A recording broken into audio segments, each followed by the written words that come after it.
Another consequence of demonising men on our screens is even more destructive.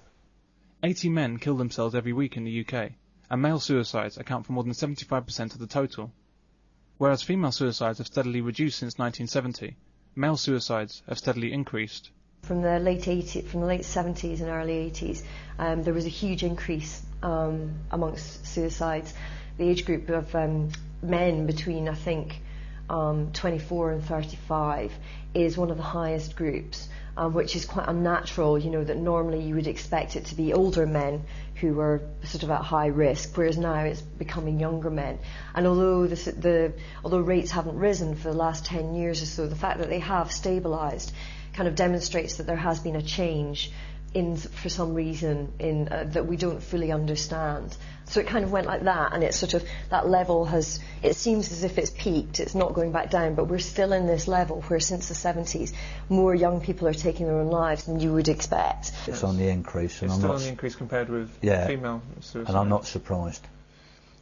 What do you think is going on? Why would more and more young men be committing suicide? Well, you've probably got a whole range of different things. I mean, it's the social pressures on young men that are making them feel bad about themselves anyhow. You've got family breakdown, which affects boys quite adversely. Domestic violence is probably another cause of it. A whole range of things. I mean, we've had 3 cases ourselves of men committing suicide because of domestic violence. And that's just the tip of the iceberg. I wouldn't like to think how many men actually kill themselves because of domestic violence. You know, you keep hearing about the 2 women are killed every week, and they don't mention the fact that in actual fact 30 odd men are killed every year by their wives as well. But how many more are actually committing suicide? You know, they talk to me about how 2 women are killed every week in England by their partners. 1 man is killed, but they don't account for the 3 who commit suicide every week.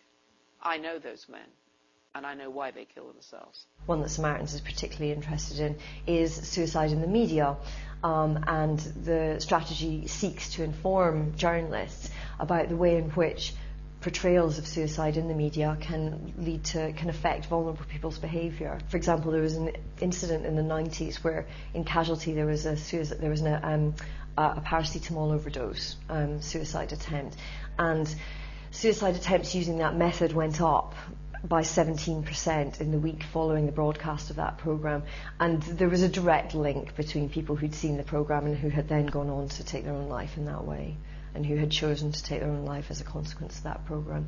Regarding the increase in the use of paracetamol to attempt suicide following the Casualty broadcast, is that seen as a causal factor, or just they happen to choose that method and they were going to take their own lives anyway? It's a causal factor. You see it There is the research that is done around this is quite interesting, because I get asked that a lot. You know, is it an absolute increase that it caused, or was just a change in the methods?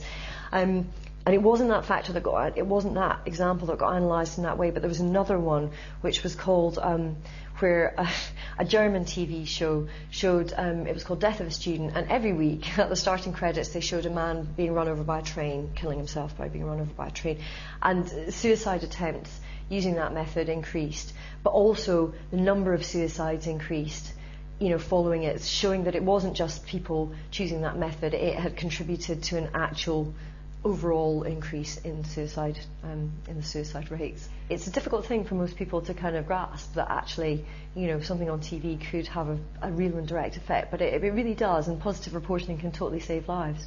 So if the portrayal of suicide can lead to an increase in suicides, what does the portrayal of male disposability cause? What are the real-world effects of the continual killing, beating, suicide and sexual violence against men in our media? But we don't seem to recognise prejudice as even a possibility with men, because men, for some reason, are not considered to be a distinct group. That's why here in the Shield, for example, male prostitutes are called hustlers instead of prostitutes. Got gay bashers going after male hustlers out on the stroll. Calling them hustlers lends the men some kind of control over their situation, like it's their chosen career. Whereas with women, they are prostitutes, innocent victims of vicious pimps. They're the same, yet we call it differently. In our private lives, it's men who walk women to their cars or front doors at night. It's men who investigate the noise downstairs in the middle of the night. What was that? I'm going. If I'm killed, don't forget to return the videos. They're a day late. It's your sense of humour I'll miss the most. And it's men who rush to the defence of any woman in danger. Don't touch me, all right? Everything okay, Miss Donovan? Lucas, do you mind walking me back inside? Take a walk, pal. You're being paranoid. Have you ever walked or driven a woman home to make sure she gets there safely? Yeah. Yeah, all the time, yeah. So well, not recently, but obviously, you know, when I was playing the field or whatever you want to call it, and... What's the point of taking her home? Well, I took this girl home this morning because I didn't see any other way of her getting home. I didn't want her in my flat. Have you done it in order to make sure she gets home safe? Yeah, I think it's the sort of this thing is my to point. do. Yeah. When you've done that for her, what about your safety when you're getting home? The people most at risk from violence and death on our streets are men. Men come to harm 3 times more often than women. And these are innocent men minding their own business on their way home. Amazingly, considering society's indifference to male safety, it even says this on the Crime Stoppers website.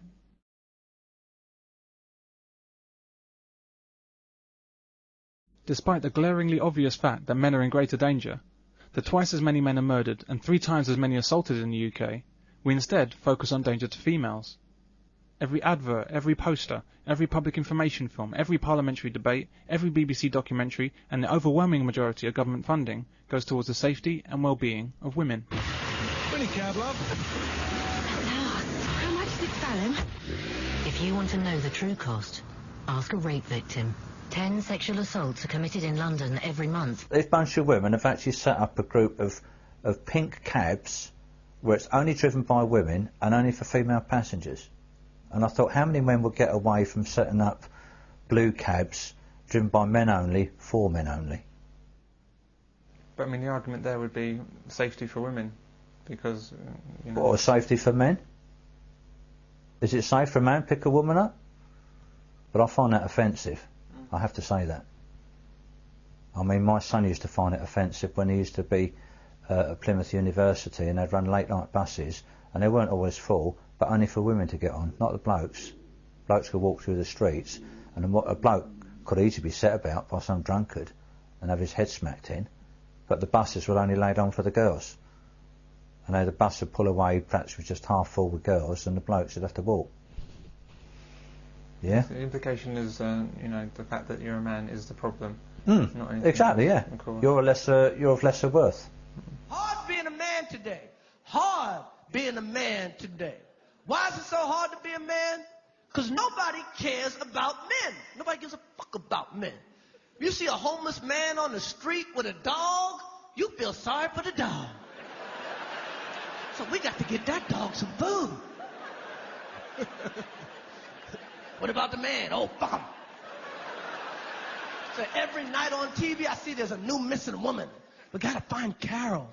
Where's Carol? We must find Carol. Carol didn't come home last night. Where the fuck is Carol? I never see one of these things for a missing man yet. It's like Bob didn't come home last night. Good. I hope he never comes home.